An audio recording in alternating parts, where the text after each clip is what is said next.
Assalamu alaikum wa rahmatullahi wa barakatuh. So, I've had an epiphany.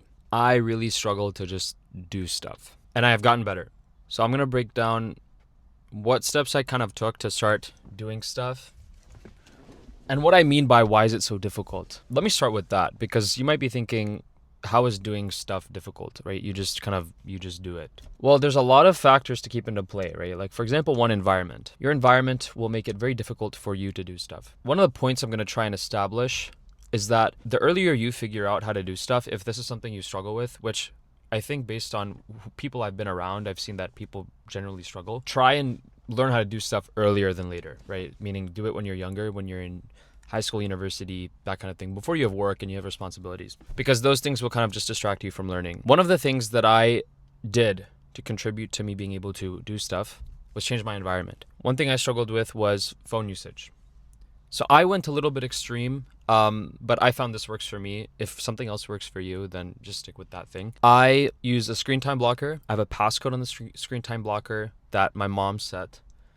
I had her set it.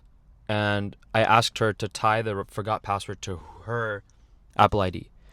And what does that do effectively is that you can never undisable the apps you block.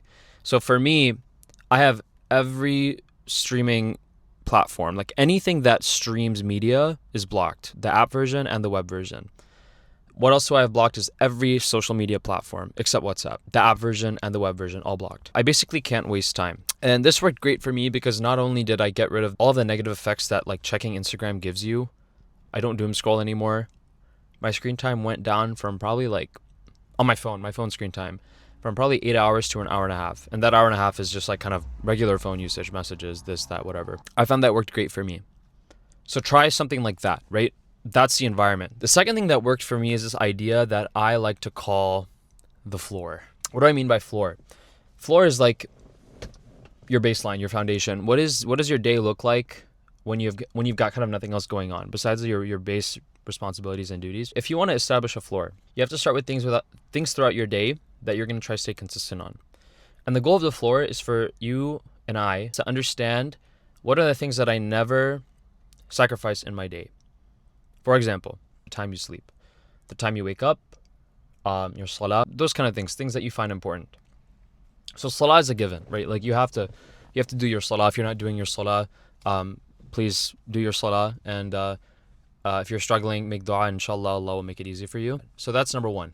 When you want to identify what's the easiest thing to start building your floor with? Look at your day and you kind of know yourself, right? Just pick something that you know you could easily fix. I recommend highly for somebody who is a teenager to do is fix your sleep schedule. Because it may sound simple, but what I noticed about fixing my sleep schedule is that when I was in university, everyone was hanging out really late, right? And I have always struggled to say no to people. I would get a lot of feeling of FOMO in university because I never really had the opportunity to just go like hang out with people and like that kind of freedom, right? Freedom. So I really struggled with saying no. Fixing my sleep schedule helped me, one, learn how to say no. Two, understand my priorities, because when you have priorities, you say no to things that are less important. Let's say, Allah gives people gifts of making things easy for those people, right?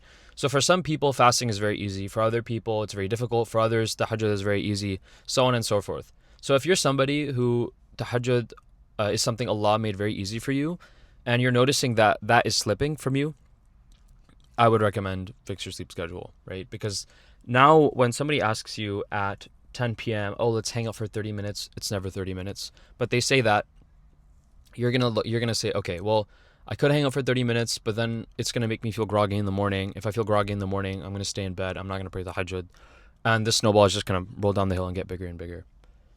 So that's something that I found personally worked for me. The other thing I mentioned was social media.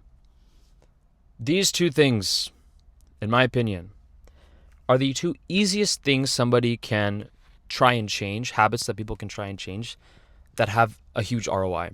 Because you get a lot of time back in your day. And when you sleep early and you wake up early, you have that entire morning block back. One thing that we know is that Rasulullah sallallahu alaihi wasallam says that the morning hours are where the believers are blessed. And there's barakah in that time. So if you can gain those hours, that's a huge deal, right? Now that you have time, right? Let's go back to doing, right? Like, how do we actually do stuff? Within a floor, when you want to establish the floor, you want to pick habits that are very small and you can do them consistently so they compound, right? This is something my friend calls microdosing. Microdosing is really awesome, or the idea of microdosing is really awesome because you're not thinking about like big picture here. You're thinking about what can I do right now that I can keep doing tomorrow and the day after and the day after and the day after that has high returns. One of those things could be sleeping early. Another one of those things could be, let's say you're struggling with reading Quran consistently.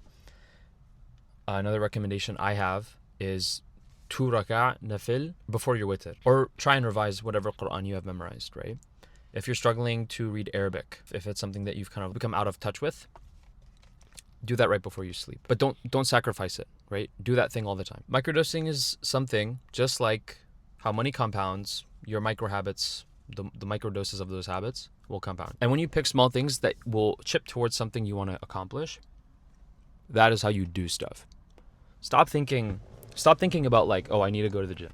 Okay? Because what you're telling yourself is that I have this thing I need to do, but you're not going to do it. I mean, if you say I need to do this, you're kind of giving your brain the dopamine of like, okay, I'm going to do this thing, but you're not really doing it, right? Instead of saying I need to do this, you should ask the question, when can I do this? When you look at when, instead of like a general like need to do something, you are then implying in your brain that you are going to go look at your day and pick a time where you can do said thing, right? After salah, you do 5 push-ups. Okay, if you don't want to go to the gym, you don't want to get up and go, okay, just do 5 push-ups no matter what. I just try to do 20 push-ups after every salah. And I keep it simple. If I don't do it in the masjid, then I'll just go home and do it. That's something that worked great for me. Things like this are how you build good habits and how you do stuff overall. I hope this helps, especially if you are a teenager.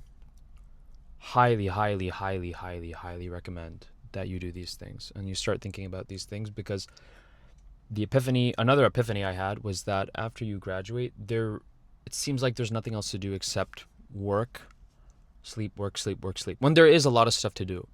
But when you're caught up in that mindset and now you have money, you have access to a lot of things that will buy you distraction, that will veer you from where you're actually going, right? So think about these things early. I wish I did. And inshallah, you will see a lot of benefit from those things. Assalamu alaikum wa rahmatullahi wa barakatuh.